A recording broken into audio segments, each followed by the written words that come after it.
Bro ఈ మధ్య software employees లే ఆఫ్స్ కూడా పెరిగిపోతున్నాయి. నిన్నే ఒరాకిల్ సాఫ్ట్‌వేర్ కంపెనీలో 3000 మందిని అలా జూమ్ మీటింగ్ అని పిలిచింది. జూమ్ మీటింగ్‌లోనే పీకేసి పడేసింది.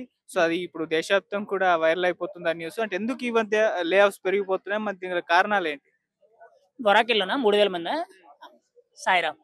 మంచి మంచి పనులు చేస్తున్నారు. నిజంగా సాఫ్ట్‌వేర్ ఉద్యోగాలు ఎంచుకునే వాళ్ళందరూ కూడా ఇదొక మంచి వాళ్ళకొక ఎంట్రీ లైన్ అనేది చెప్తారు చూడు. ఒక సూచిక అనేటట్టు బాగా తీస్తున్నారులే. కానీ ఏదేమైనా సాఫ్ట్‌వేర్ ఇండస్ట్రీ మీద ఇంత పగబట్టి ఇండస్ట్రీ వాళ్ళే పగబడుతున్నారనంటే ఇంక అయిపోయింది ఇంక సీన్. మరి అప్పటి రోజుల్లో ఏ టెక్నాలజీలు అంటున్నారు, అది అంటున్నారు, ఇది అంటున్నారు. ఇంకా ఆళ్ళు మొత్తానికి భూమే లేకుండా చేస్తారేమో. ఏమైనా తప్పు ఇప్పుడు జనం పెరిగిపోయారు కాబట్టి వాళ్ళని ఎలా కంట్రోల్ చేయాలనేది వీళ్ళకి ఐడియా అవ్వట్లేదు. ప్రాజెక్ట్ వరకు కూడా తీసుకొని తర్వాత వీళ్ళని ఇలాగా సైడ్ చేస్తున్నారు. అది.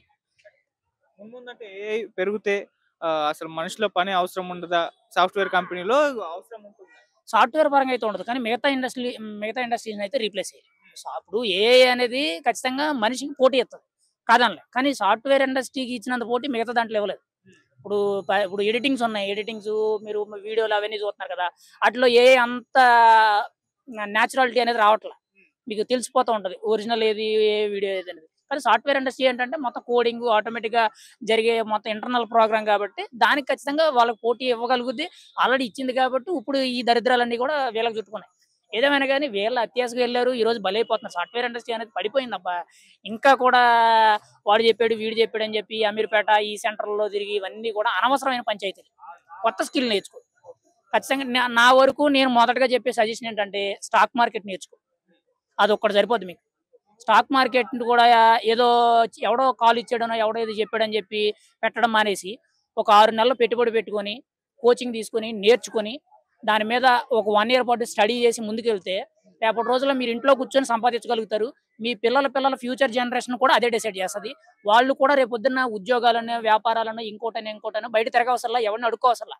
జస్ట్ రోజు ఓపికగా కూర్చొని, ఒక మంచి మైండ్ సెట్‌తో నిర్మలంగా ప్రశాంతంగా కూర్చొని ట్రేడ్ చేస్తే ఈజీగా వస్తాయి. అలా అని చెప్పి అత్యాశకు పోతే స్టాక్ మార్కెట్‌లో కూడా నాశనం అయిపోవాలన్నాయి. ఎగ్జాంపుల్ నేను నాశనం అయిపోయాను. కాకపోతే ఏంటంటే నేర్చుకోకపోవడం వల్ల లాస్ అయ్యాను. నేర్చుకుంటే ఖచ్చితంగా బెస్ట్. ఇంకా చాలా ఉన్నాయి ఇండస్ట్రీలో ఇప్పుడు వీడియో ఎడిటింగ్స్ ఉన్నాయి, వీఎఫ్ఎక్స్ ఉన్నాయి, లేదంటే ఇంటీరియర్ డిజైనింగ్ ఇప్పుడు మంచి వాల్యుయేషన్ ఉంది. ఆర్కిటెక్చర్స్ ఇలా వేరే వేరే ఉన్నాయి. ఇంకా ఇవి కాకుండా స్టార్టప్ బిజినెస్ ఉన్నాయి. ఈట్ల మీద ఏం ఫోకస్ చేయరు. మాకు సాఫ్ట్‌వేర్ ఇండస్ట్రీ ఏమని అడిగితే మంచి ప్యాకేజీలు, మంచి ఫెసిలిటీస్ ఇంక సాటర్‌డే, సండేలు, ఈ వీక్ ఆఫ్‌లు, ట్రిప్పులు, పార్టీలు, పబ్బులు ఇవన్నీ ఈ జనరేషన్ కల్చర్ అంతా వీటి మీద ఎక్కువైపోతుంది తప్పితే ఫ్యూచర్‌లో దీనికసలు డిమాండ్ ఉందా? లేదా? దీనివల్ల మన భవిష్యత్తు ఏంటి? మన హెల్త్ ఎంత వరకు కరెక్ట్‌గా ఉందని ఆలోచించాలి. ఇప్పుడు మీరు ఎగ్జాంపుల్ తీసుకోండి. సాఫ్ట్‌వేర్ ఇండస్ట్రీలో ఉన్నోళ్ళు మాక్సిమం 40, 45, 48 మించి ఎవరు కూడా అబోవ్ ఏజ్ ఉన్నోళ్ళు ఎక్కువ మంది ఉండట్ల. తగ్గిపోతున్నారు.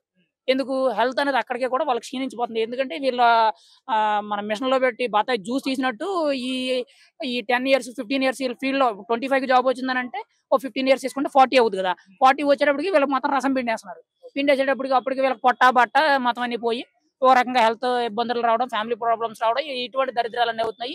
ఇవి సరిపోలేదన్నట్టు ఫ్యామిలీలో ఏదైనా గొడవలు జరిగితే మళ్ళీ ఆ గొడవల వల్ల కొట్టుకొని చావడాలు ఈ మధ్యన సాఫ్ట్‌వేర్ క్రైమ్స్ కూడా విపరీతంగా ఎక్కువవుతున్నాయి కదా! ఓవరాల్‌గా జరిగేవి ఇవే. అంటే వాళ్ళ మెంటల్ ప్రెషర్ అనేది దాచుకొని ఉంచేటప్పటికి హెల్త్ పాడవుతుంది. వాళ్ళు సంపాదించుకున్న ఇప్పుడు ఏదైతే ప్యాకేజ్‌లు వస్తున్నాయనుకున్నారో, ఆ వచ్చిన ప్యాకేజ్ డబ్బులన్నీ మళ్ళీ అటే ఖర్చవుతున్నాయి.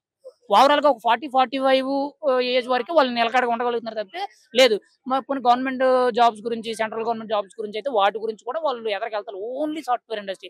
డిగ్రీ చదివినోడు, ఇంటర్‌లో బ్యాక్‌లాగ్స్ ఉన్నోడు ప్రైవేట్‌కి కట్టేసి సర్టిఫికేట్‌లు తెచ్చేసుకొని వాటి ద్వారా ఎళ్ళిపోతున్నాడు. లేదా బీటెక్ చేసినోడు మళ్ళీ బీటెక్‌లో పోనీ సీఎస్‌యు బ్రాంచ్ ఏదో ఉంటది. వాళ్ళు కాలేదనుకుంటే ఏకంగా మెకానికలోళ్ళు, ఎలక్ట్రానిక్సోళ్ళు, సివిలోళ్ళు ఇలా వేరే వేరే బ్రాంచ్‌లు ఎవరైతే ఉన్నారో వీళ్ళందరూ దూరిపోతున్నారు.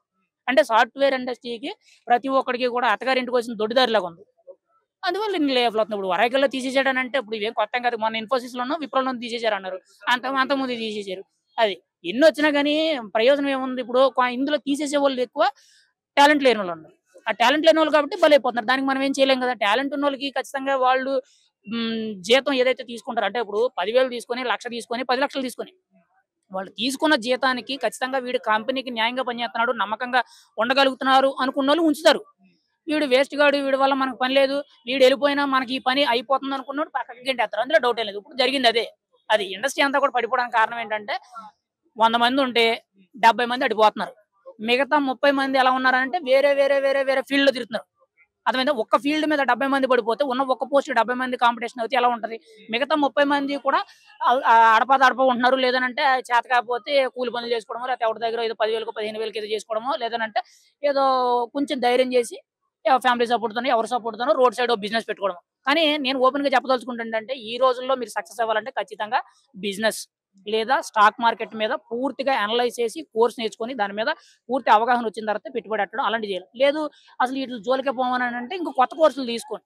ఇంటీరియర్ డిజైన్‌లు, ఎక్స్‌టీరియర్ డిజైన్‌లు, జ్యువెలరీ డిజైన్‌లు, వీఎఫ్ఎక్స్ ఆర్టిస్టులు, లేకపోతే సినిమా ఫీల్డ్‌కి సంబంధించి టెక్నికల్ ఆర్టిస్టులు, సినిమాటోగ్రఫీ ఉంది, డైరెక్షన్ ఉంది. ఇలాంటివి వేరేవి ఉన్నాయి. ఇవన్నిట్లికి కూడా మొదట్లో ఎలా అనిపిస్తదంటే చూసేవాళ్ళందరూ కూడా మనల్ని చేదరించుకుంటారు. కానీ ఒకసారి వచ్చిన సక్సెస్‌తో వాడి స్థాయి అనేది విపరీతంగా పెరిగిపోద్ది. ఇప్పుడు ఈరోజు సినిమా ఇండస్ట్రీలో ఉన్న ప్రతి ఒక్కడు కూడా ఒకప్పుడు వీడొక ఎదవ, వీడొక పోరంబోకు, వీడెందుకు పనికిరానోడు, వీడొక చేతకానోడు అనే విధంగా చాలా మంది చేత తిట్టించుకున్నాడు. చాలా మంది చేత అవమానం పడినాడు. కానీ ఈ రోజు అలాంటోడిని కలవాలంటే ఆ తిట్టినోళ్ళందరూ కూడా గేట్ బయట నుంచుంటున్నారు. అంటే వాళ్ళ స్కిల్ అనేది, వాళ్ళ టాలెంట్ అనేది నిరూపించుకోగలిగింది. కేవలం సాఫ్ట్‌వేర్ ఇండస్ట్రీలోనే బతికేత్తాం, సాఫ్ట్‌వేర్ ఇండస్ట్రీలోనే ఉండిపోతాం అనుకోని చాలా మంది వస్తున్నారు. తీరా ఏమీ చేయలేక లక్షలు లక్షలు ఖర్చు పెట్టి కోచింగ్‌లు తీసుకొని అమీర్పేట, ఎస్ఆర్ నగర్, యూసఫ్ కూడా ఈ చుట్టుపక్కల ప్రాంతాల్లో తిరిగి ఆఖరికి ఏమి చేతకాక కొంతమంది వెళ్ళిపోతున్నారు. ఆ ఉన్నోళ్ళలో కూడా ఎక్కువ మంది అయిపోయి ఇప్పుడు వీళ్ళని ఇలాగ బ్యాక్ డ్రాప్‌లో ఎళ్ళేవోళ్ళో లేకపోతే సరిగ్గా పని చేయనోళ్ళో వాళ్ళు కంపెనీ వోళ్ళే డైరెక్ట్‌గా అప్పటి వరకు ఉంచుకొని ప్రాజెక్ట్ అయిన తర్వాత వాళ్ళే బయటికి గిండేస్తారు. ఇది జరుగుతున్నది. ఏదేమైనా గానీ వాళ్ళు ఎడ్యుకేషన్ ఏం చేస్తున్నారో దానికి రిలేటెడ్‌గా చేయాలి. లేదు అనుకునే ఫలమైతే ఇంకొక వేరే వేరే సెక్టార్‌లు ఉన్నాయి. మనకి మొదటగా కాంపిటీషన్ లేని సెక్టార్ ఏముంది? మనకి పేరొచ్చే సెక్టార్ ఏముంది? మనకు ఫ్యూచర్ ఉండే సెక్టార్ ఏముందని చూసుకొని వెళ్ళాలి తప్పితే వాడు చెప్పాడు, మా మామయ్య చెప్పాడు, లేకపోతే మా బావ చెప్పాడు, మా అక్క చెప్పింది, మా ఇంట్లో వాళ్ళు చెప్పారు, వాళ్ళందరూ ఉన్నారు కదా! నేను కూడా ఆ ఇండస్ట్రీకే పోతానని చెప్పి ప్రతి ఒక్కడు పోతే ఆఖరికి జరిగేవి ఇవే. ముందు ముందు మరి ఎలా ఉండబోతుందంటారు సాఫ్ట్‌వేర్ ఇంకా ముందు ముందు ఏముంది ఇప్పుడు బ్రో, ఇప్పుడు ఆల్రెడీ మనం 25 లాస్ట్ 5 ఇయర్స్ నుంచి కూడా లే ఆఫ్స్ అనేవి ఎక్కువవుతున్నాయి కదా! కరోనా నుంచి వర్క్ ఫ్రమ్ హోమ్స్ అని. వర్క్ ఫ్రమ్ హోమ్స్ అయిన తర్వాత కూడా ఇప్పుడు ఏఐ టెక్నాలజీ అనేది రోజు రోజుకి ఇంప్లిమెంటేషన్ అవ్వడం వల్ల ఇప్పుడు లే ఆఫ్స్ అనేవి విపరీతంగా పెరిగిపోయి 25కి వచ్చాం. నీకు 20, 30కి వచ్చేటప్పటికి పరిస్థితి ఎలా ఉంటదనంటే ఇంక సాఫ్ట్‌వేర్ ఫీల్డ్ అనేది ఒకటి ఉందా అనే పరిస్థితికి వచ్చేస్తది. ఎవరో బాగా టెక్నికల్‌గా బాగా ఆరితేరినోళ్ళు ఉంటారు చూడు, అలాంటి వాళ్ళకి ఖచ్చితంగా గ్రోత్ ఉంటది. నేను చెప్పేదేంటంటే ఏదైనా సరే ఫీల్డ్ మీద అవగాహన, టెక్నికల్‌గా నాలెడ్జ్ ఉన్నోళ్ళు, దాని మీద పట్టు లేనోళ్ళైతే మాత్రం ఎవ్వడేం చేయలేడు. ఆటి మీద పట్టున్నోడు, అవగాహన ఉన్నోడు ఏదైనా సరే సాధించగలరు, ఏదైనా పెగ్గలుగును అనుకుని నిలబడతారు. కానీ వాళ్ళు కూడా రోజు రోజుకి వాళ్ళ హెల్త్‌ని ఈ కంపెనీకి దారాదత్తం చేసేస్తారు. ఎగ్జాంపుల్ ఏం లేదు. ఇప్పుడు ఏముందండి, ఇప్పుడు హెల్త్ అనంటే బాడీలో హీట్ పెరిగిపోద్ది, పైల్స్ వస్తాయి, గ్యాస్ వస్తది. ఇంక ఇవి సరిపోలేదన్నట్టు లోన ఈ గ్యాస్ట్రిక్ సంథింగ్ కొన్ని కొన్ని ఏవో ఇష్యూస్ ఉంటాయి కదా! అవన్నీ వస్తాయి. పైన బట్టతలొత్తది, ఎదర పొట్టొత్తది. 30 వాడి ఏజ్ ఎంత అని చూసుకుంటేనేమో 40 బిలో ఉండేటప్పటికి వాడికి అన్నీ పోతాయి. ఏంటనంటే సాఫ్ట్‌వేర్ ఇండస్ట్రీ. సాఫ్ట్‌వేర్ ఇండస్ట్రీలో సాలరీ అంటే 2,00,000 తీసుకుంటున్నారు. లేకపోతే 4,00,000 తీసుకుంటున్నారు. ఇయి చెప్పుకోవడానికే మిగులుతున్నాయి తప్పితే మీరు కనీసం ఒక 60 ఇయర్స్ వరకు కూడా మీరు ప్రాపర్‌గా ఫీల్డ్‌లో వర్క్ చేసి మేమెంత సంపాదించుకోగలుగుతున్నాం, మేమెంత ఎర్న్ చేయగలుగుతున్నాం, నా ఎనకాల తరానికి, నా ఎనకాల భవిష్యత్తుకి నేను ఒక ఎకరం పొలం కొన్నానో, లేదా 10 సెంట్లు ల్యాండ్ కొన్నానో, లేదంటే ఇంత బ్యాంక్ బ్యాలెన్సో, ఇంత ఎఫ్‌డియో ఇవేవి కూడా లేవు. వచ్చిన మట్టుకు ఎంజాయ్. సాటర్‌డే పోతే పబ్‌లు, పార్కులు శుభ్రంగా తిండాలు, బీర్లు, బిర్యానీలు, ఎంజాయ్‌మెంట్లు ఈట్లికే సరిపోతున్నాయి. ఇంకా అక్కడ వచ్చిందేముంది బొచ్చు, అక్కడ వస్తుంది కాదనట్లా. కానీ ఏంటంటే, ఆ వచ్చింది కూడా ఇంకా హెల్త్‌ని కాపాడుకోవడానికి కొంచెం కొంతేమో ఎంజాయ్‌మెంట్‌లకే సరిపోతుంది. ఏదేమైనా గానీ ఇండస్ట్రీ అనేది నాశనం అయిపోయింది. కారణం టాలెంట్ లేనోడు, స్కిల్ లేనోడు, బ్యాక్ డోర్‌లు అంటే ఎవడు పడితే ఆడు రావడం వల్ల విపరీతంగా ఎక్కువైపోయి కంపెనీలు కూడా వీళ్ళకి తగ్గట్టుగానే వాళ్ళు ప్రవర్తిస్తున్నారు. ఎక్కువ మంది అయిపోవడం వల్ల ప్రాజెక్ట్ ఉన్నంత వరకు వాడుకొని ప్రాజెక్ట్ అయిపోయిన తర్వాత పక్కకి గిండేస్తున్నారు. ఇది జరిగిన వాస్తవం. ఏదేమైనా గానీ నేనేం చెప్పేదేంటంటే ఫీల్డ్ మార్చుకోండి. అర్థమైందా? స్టార్టప్ బిజినెస్‌లు చేయండి. స్టాక్ మార్కెట్‌లో నేర్చుకోండి. రేపటి జనరేషన్‌లో ఖచ్చితంగా మిమ్మల్ని, మీ కుటుంబాన్ని, మీ భవిష్యత్తునంతా పెంచదలుచుకున్నది ఇండియన్ ఎకానమీతో సహా మనం కూడా పెరగాలి. మన భవిష్యత్తు కూడా పెరగాలంటే ఖచ్చితంగా స్టాక్ మార్కెట్, స్టార్టప్ బిజినెస్‌లే కరెక్ట్. అది ఎవరైతే ఆలోచన చేసి ముందుకెళ్తారో ఖచ్చితంగా ఈ రోజు మీరు అవమాన పడుండొచ్చు. ఈ రోజు తిట్లుగా ఉండొచ్చు. పక్కనోడు ఈడేంటి ఆ పనికిమాలిన పని చేస్తున్నాడు, ఈడేంటి వ్యాపారం పెట్టుకున్నాడు, రోడ్డు పక్కన ఏదో అమ్ముకుంటున్నాడు. ఇటువంటి ఎన్ని మాటలని మీరు పట్టించుకోవద్దు. అర్థమైందా? అనేవాడు అంటానే ఉంటాడు. మీరు అవన్నీ పట్టించుకున్నంటే మీరెప్పుడు సక్సెస్ అవ్వలేరు. ఈరోజు సాఫ్ట్‌వేర్ ఇండస్ట్రీలో కూడా చాలా మంది బాధపడి మళ్ళీ బయటకొచ్చి ఇప్పుడు మళ్ళీ రోడ్డు పక్కన ఫుడ్ బిజినెస్‌లని, ఫుడ్ కోర్ట్‌లని, లేకపోతే టిఫిన్ బిజినెస్‌లని, జ్యూస్ పాయింట్‌లని, లేకపోతే మిల్క్ షేక్స్ అని ఇలా సెపరేట్ వాళ్ళ వే ఆఫ్ థాట్స్ మీద కొత్త కొత్త బిజినెస్‌లు పెడుతున్నారు. అంటే అక్కడ వరకు వెళ్లి బాగా నలిగిపోయి వచ్చే బదులు అంటే ఆ వచ్చేవాళ్ళు మినిమమ్ 30, 35 ఏజ్ ఉన్నోళ్ళు ఎళ్తున్నారు. ఇప్పుడేంటంటే నేనేమన్నానంటే యంగ్ ఏజ్‌లో రండి.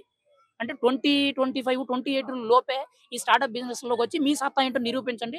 ఖచ్చితంగా మీకంటూ కూడా ఒక ప్రూవ్ చేసుకున్నప్పుడు ఇప్పుడు చాలా మంది మనం సోషల్ మీడియా వేదికగా గాని, ఆర్టికల్స్‌లో గాని చూస్తా ఉంటాం.